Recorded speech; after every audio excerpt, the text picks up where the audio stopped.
melalui pembelajaran jarak jauh. Tetap semangat, kita sehat selalu. Ya, pelajaran kali ini Saya mengajar mata pelajaran IPA kelas 7 dan Salam. Kalian pasti sudah kenal dengan Bapak. Sekalian, apa kabar?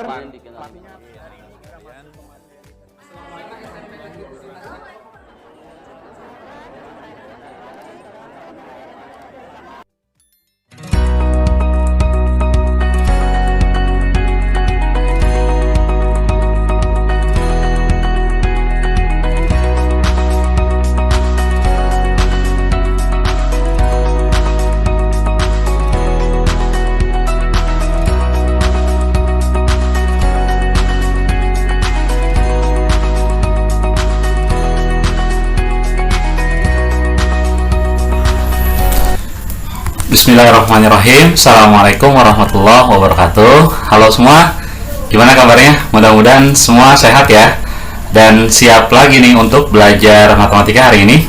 Nah, hari ini di video saya kali ini saya masih akan membahas tentang kekongruenan dan kesebangunan bagian yang keempat nih, tentang kesebangunan dua buah segitiga. Oke, siap-siap simak videonya ya. Yang pertama saya akan sampaikan dulu tujuan pembelajaran kita di video kali ini, yaitu yang pertama menjelaskan syarat atau sifat dua segitiga yang sebangun. Yang kedua, menguji dan membuktikan dua segitiga itu sebangun atau tidak. Nah, yang ketiga, menentukan panjang sisi atau besar sudut yang belum diketahui dari dua segitiga yang sebangun. Nah, kira-kira itu ya tujuan pembelajaran kita pada hari ini. Oke, let's go, kita mulai ya. Nah, tentang kesebangunan dua segitiga.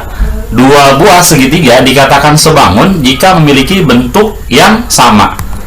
Nah, ini ada dua buah segitiga nih, segitiga ABC yang biru dan segitiga PQR yang kuning nih. Nah, syarat sebangun itu, kalian ingat lagi ya, syarat sebangun itu sudut yang bersesuaian sama besar.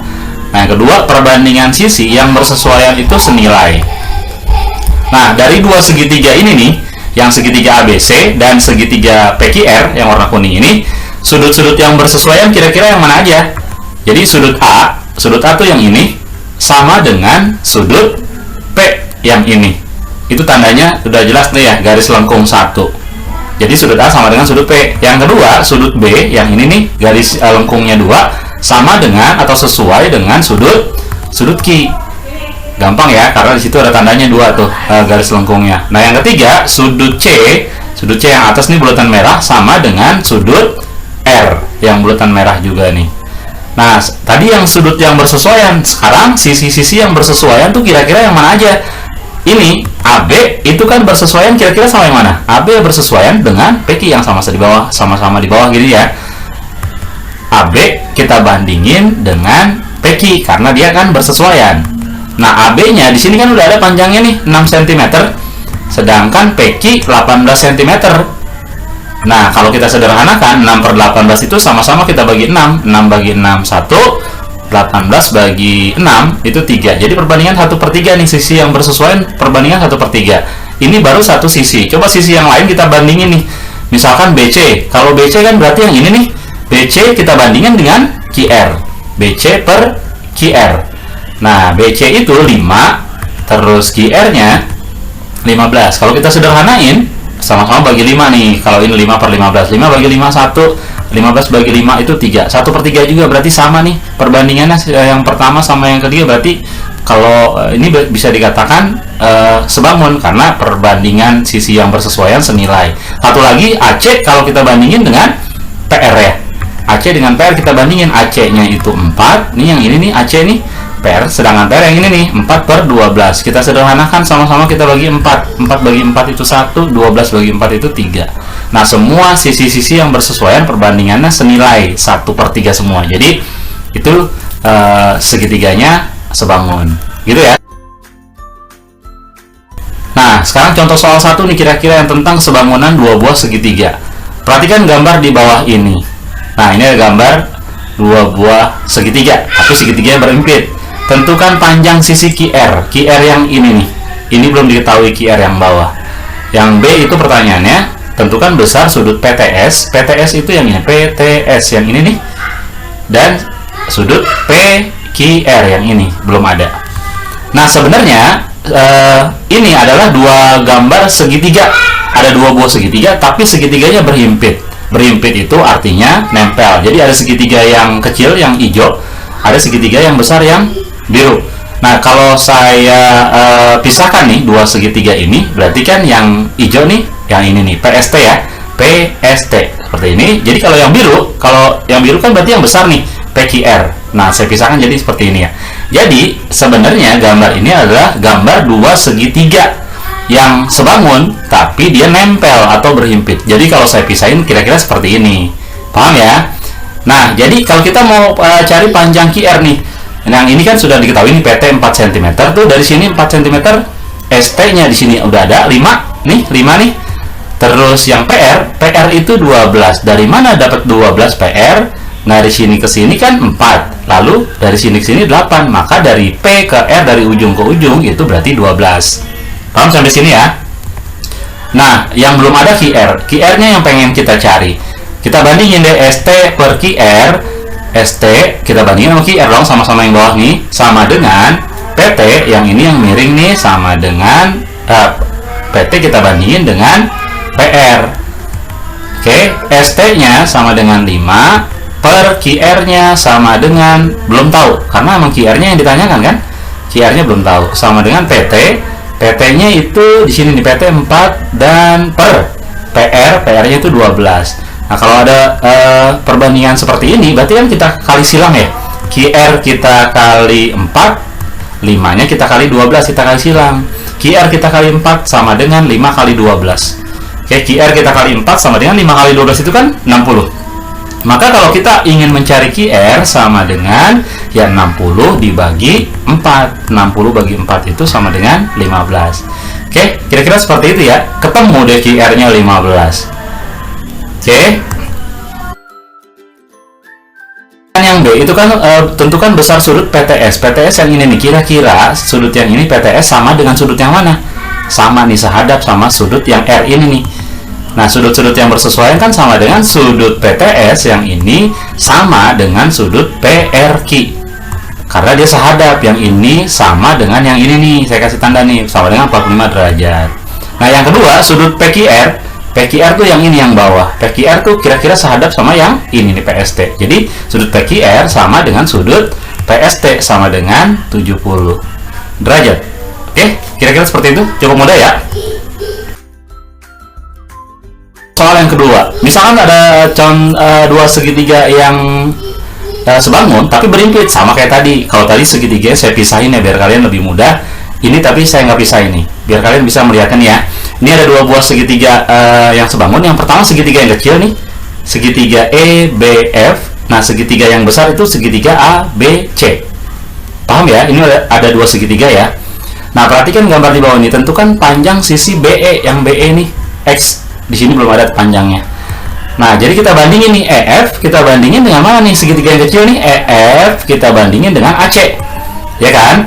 Sama dengan EB atau BE yang ini kita bandingin sama AB. Kan segitiga yang besar nih ada panjang sisi AB-nya. Oke. Lihat-lihat ya perbandingan ya. EF itu panjangnya di situ 6.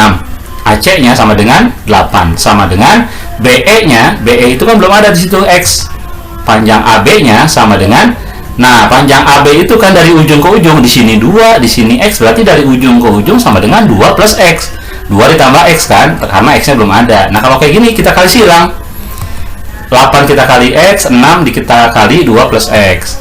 Nah, 8 kita kali X sama dengan 8X, 6 dikali 2 plus X. Nah, cara kalinya begini nih, 6 kali 2 sama dengan 12, oke?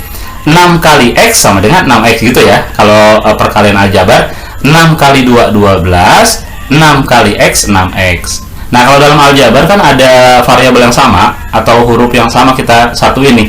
Jadi, 6X-nya kita pindahin ke sini. Jadi, 8X dikurang 6X min dong. Sama dengan 12. 8X kurang 6X itu jadi 2X sama dengan 12. Maka kalau kita mau nyari X sama dengan 12 bagi 2 sama dengan 6. Oke, seperti itu ya. Cukup mudah. Nah, sekarang kesebangunan yang khusus untuk segitiga siku-siku, dinamakannya rumus air mancur. Nah, ini berlaku untuk segitiga siku-siku nih.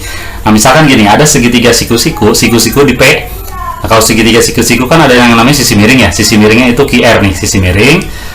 Nah, ini kita tarik garis dari sudut siku-siku, tarik garis PS ke sisi miringnya ini nih. Jadi dia ntar tegak lurus juga. Nah, ini berlaku nanti begini nih. Lihat polanya ya, perhatikan ya. PQ kuadrat sama dengan QS ini tanda panahnya, lihat, dikali QR. Nah, ini maksudnya yang dinamakan air mancur. Jadi tanda panahnya seperti air mancur ya. Jadi PQ kuadrat, kita nanti kalau mau cari menghitung nilai PQ, panjang sisi PQ sama dengan QS yang pendek dulu nih. Pendek ini kita kali QR yang panjang. Oke? Nah, sedangkan misalkan kita mau cari PR nih yang saya kasih tanda merah, PR sama dengan seperti apa rumus air mancur ya, PR kuadrat ya. PR kuadrat sama dengan RS, oke, RS tanda panahnya dikali RQ. Oke, dikali RQ. Nah, seperti air mancur tuh. Paham kan ya? Nah, yang ketiga, gimana kalau kita mau cari panjang sisi PS? PS nih yang tengah-tengah, PS kuadrat, karena dia tengah-tengah berarti pola air mancurnya seperti ini. SQ ke kanan, oke, dikali SR atau RS ya. Seperti itu ya. Sudah paham ya? Coba kita ulang lagi ya. Kita ulang lagi nih. Jadi untuk yang pertama PR kuadrat, PQ kuadrat sama dengan QS dikali QR. Oke, lihat tanda panahnya air mancurnya, pola air mancurnya. Yang kedua, PR sama dengan RS dikali RQ. Oke, nah yang ketiga, kalau kita menghitung PS sama dengan SQ dikali SR. Oke, nah ini rumus air mancur yang dinamakan rumus air mancur. Untuk soalnya, contoh soalnya seperti ini nih. Hitunglah panjang AC misalkan. Hitunglah panjang AC. Misalkan di sini AD-nya 9 cm dan DB-nya 16 cm. Kita mau cari panjang AC. Berarti rumus air mancur gimana panjang AC? Berarti AC kuadrat sama dengan AD. Oke, AD dikali AB. Gitu ya, yang panjang ya. AD kali AB. Nah, sama dengan AD-nya kan sudah ada tuh. AD-nya sudah ada. AD-nya 9 cm. AB-nya, AB berarti kan dari ujung ke ujung. Di sini 9, di sini 16, berarti AB itu sama dengan 25. Oke, AC kuadrat sama dengan 9 kali 25 itu sama dengan 225. Nah, gimana kalau kita mau nyari AC? Nah, kebalikan dari kuadrat. Kebalikan dari kuadrat itu berarti kan akar ya. Berarti kalau kita mau nyari AC berarti akar 225. 225 itu berapa kali berapa? Oke, maka akar dari 225 itu sama dengan 15 cm. Nah, kira-kira seperti itu ya. Nanti kalian bisa cari juga yang panjang CB. Berarti kalau kita ditanyakan panjang CB, ini CB berarti polanya, lihat tanda panahnya ya, CB sama dengan BD dikali BA. Kalau kita mau cari panjang yang CD sama dengan CD nih yang tengah-tengah nih, DB dikali DA. Seperti itu ya. Oke, mudah-mudahan kalian paham nih ya. Ini latihan soal yang pertama di video kali ini. Hitunglah panjang BD. Oke, hitunglah panjang BD. Yang kedua untuk video kali ini, nah sama seperti yang tadi, tapi yang ini dicari panjang BC-nya. Oke, selamat mengerjakan ya. Penjelasan saya pada video kali ini, mudah-mudahan videonya bermanfaat. Terima kasih. Assalamualaikum warahmatullahi wabarakatuh.